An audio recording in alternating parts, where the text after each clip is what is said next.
चलो, hello students, this is Rani ma'am from unique classes और आज का हमारा सेशन है दैट इज़ ऑफ एडजेक्टिव्स। ठीक है, एडजेक्टिव्स का ऐसा कोई कॉन्सेप्ट नहीं है जो मुझे रूल के थ्रू समझाना है, आप सेंटेंस के थ्रू ही समझ सकते हैं। ठीक है, but very beautiful, beautiful in the sense कि एग्जाम्स में आता है ये। जब भी हम चीज़ों को कंपेयर करते हैं, ठीक है, एडजेक्टिव लेकर दो चीज़ों को कंपेयर करते हैं, दो लोग हो या दो चीज़ हो, तो हमेशा कंपैरिजन के लिए सेम कैटेगरी होनी चाहिए। Always the comparison is made between two same categories. Same categories in the sense कि जैसे आप चाय की तुलना साबुन से नहीं कर सकते हो, या चाय की तुलना कोलगेट से नहीं कर सकते हो, बिकॉज चाय बिल्कुल अलग है और कोलगेट और लक्स और डव साबुन बिल्कुल अलग है। तो हमेशा जब भी कंपैरिजन करोगे ना तो सेम कैटेगरी होना चाहिए। चाय की तुलना कॉफ़ी से कर सकते हो, चाय की तुलना कोल्ड ड्रिंक से कर सकते हो, कोई भी ड्रिंकेबल प्रोडक्ट से कर सकते हो, कोई भी पेय पदार्थ से कर सकते हो। ठीक है, क्योंकि चाय भी पीने वाला चीज़ है, कॉफ़ी भी पीने वाला चीज़ है, दो को कर सकते हो। ओके, अब आ जाओ यहाँ पे देखो, dengue is similar to malaria. जो डेंगू है वो करीब करीब मलेरिया डिजीज़ की तरह है। ठीक है, तो यहाँ पे कंपैरिजन किसके बीच हो रहा है? डेंगू एक डिजीज़ है, बीमारी है, ठीक है, इन्फेक्शन। हाँ, और मलेरिया एक डिजीज़ है, तो ये तो सही है। ठीक है, यहाँ पे हमारा जो कंपैरिजन हो रहा है between two similar things, dengue भी एक बीमारी है, मलेरिया भी एक बीमारी है, बीमारी की तुलना बीमारी से हो रही है। This sentence is correct, but the second one is wrong. Because यहाँ डेंगू की तुलना मलेरिया से नहीं हो रही है, यहाँ तुलना हो रही है डेंगू के सिम्टम्स मतलब लक्षण। ये बताना चाह रहे हैं जो डेंगू का लक्षण है वो बिल्कुल मलेरिया के लक्षण की तरह है। तो here I am not comparing dengue and malaria, here I am comparing the symptoms of dengue with malaria as a disease. इसीलिए ये सेंटेंस गलत है, क्योंकि हम लक्षण की तुलना मलेरिया से नहीं कर सकते। हमें क्या करना है? डेंगू के सिम्टम्स का कंपैरिजन करना है मलेरिया से नहीं, मलेरिया के सिम्टम्स से। यहाँ तो सही था डिजीज़ का डिजीज़ से, बट सिम्टम्स का कंपैरिजन कभी भी डिजीज़ से नहीं होगा। सिम्टम्स अलग है, डिजीज़ बिल्कुल डिसिमिलर कैटेगरी है। तो इस सेंटेंस को करेक्ट कैसे करोगे आप? ठीक है, ये गलत इसलिए था क्योंकि सिम्टम्स को हम कंपेयर कर रहे थे डिजीज़ से। तो इसको आप ऐसे भी कर सकते हो, ऐसा भी लिख सकते हो, द सिम्टम्स ऑफ डेंगू।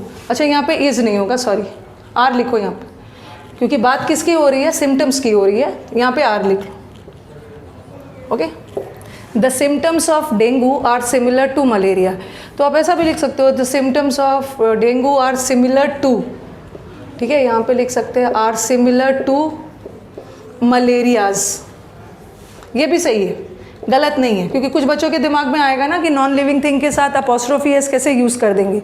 कई ऐसे भी वर्ड्स होते हैं जो नॉन लिविंग है बट उसके साथ हम अपोस्ट्रोफी का यूज़ करते हैं। मलेरियाज मतलब क्या हो गया? What is the meaning of malarias मतलब मलेरिया के लक्षण। ये भी सही है, ठीक है, लगा सकते हो। बट आपके एग्ज़ाम में ये वाला ऑप्शन नहीं आएगा।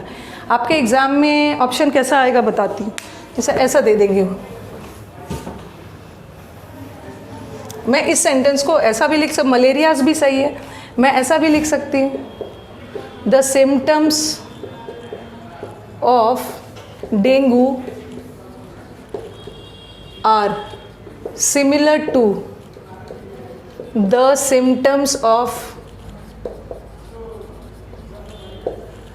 मलेरिया। ये भी गलत नहीं है, ठीक है, the symptoms of dengue are similar to the symptoms of malaria, ये भी सही है। अब ये सही कैसे हो गया? सिम्टम्स को कंपैरिजन कर रहे हैं सिम्टम्स, ये भी गलत नहीं है, ये भी सही है। सिम्टम्स लगा भी कर सकते हो, मलेरियाज भी कर सकते हो। बट आपके एग्जाम में क्या एरर में आता है? द सिम्टम्स ऑफ, ये जो सिम्टम है, ये सिम्टम हमारा नाउन है, इसके पहले द लगा हुआ है, नाउन है, लक्षण नाउन है, और नाउन बार बार रिपीट ना हो उसके बदले क्या लगा दिया जाता है? प्रोनाउन लगा दिया जाता है। तो बार बार सिम्टम्स रिपीट ना हो तो इस सिम्टम के बदले एक प्रोनाउन लगा दो, और similar to those of, those लगा दिया मैंने। ये दोज किसके लिए लगाया? दिस क्यों नहीं लगाया, दैट क्यों नहीं लगाया?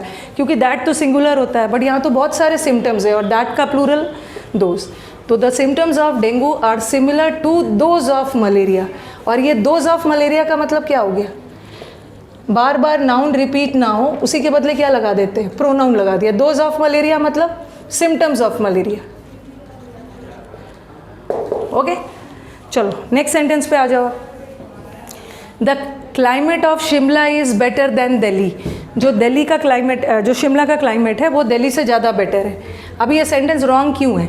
अगर यहाँ से रहता ना ये sentence, Shimla is better than Delhi, तो ये सही होता। शिमला एक जगह है और दिल्ली एक जगह है, बट यहाँ पे मैं शिमला की कंपैरिजन दिल्ली से नहीं कर रही, मैं शिमला के क्लाइमेट को कंपेयर कर रही हूँ दिल्ली से। बट ये तो गलत हो गया ना, क्योंकि मुझे शिमला के क्लाइमेट का कंपैरिजन दिल्ली से नहीं करना है, मुझे दिल्ली के क्लाइमेट से करना है। तो मैं क्या लगा दूँगी, मैं ऐसे भी कर सकती हूँ, the climate of Shimla is better than Delhi's. Non living के साथ भी अपॉस्ट्रोफी लग सकता है, दिल्लीज़ भी लिख सकती हूँ, या ऐसे भी लिख सकती हूँ, the climate of Shimla is better then the climate of Delhi. ये भी सही हो गया।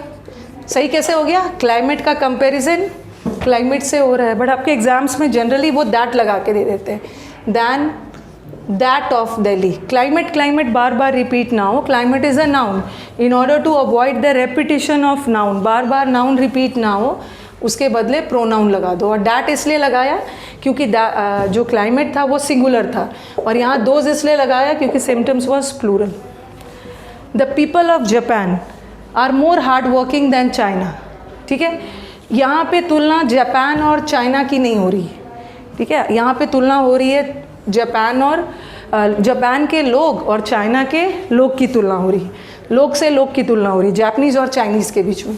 तो क्या करोगे, the people of Japan are more hard working than China's भी कर सकते हो, than the people of China भी कर सकते हो, बट ये पीपल बार बार रिपीट ना हो, उसके बदले क्या लगा दोगे, then those of China. Those का मतलब क्या हो गया, पीपल, और पीपल प्लूरल था इसलिए मैंने यहाँ पे दोज लगाया।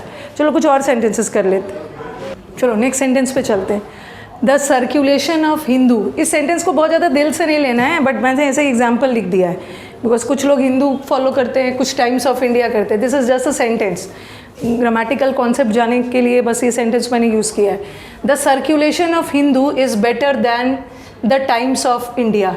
ये बोल रहे हैं जो हिंदू न्यूज़पेपर है उसका सर्कुलेशन मतलब उसका वितरण, ठीक है, जहाँ जहाँ डिस्ट्रीब्यूशन, उसका जो हिंदू का वितरण है, हिंदू का सर्कुलेशन है, वो टाइम से भी अच्छा है।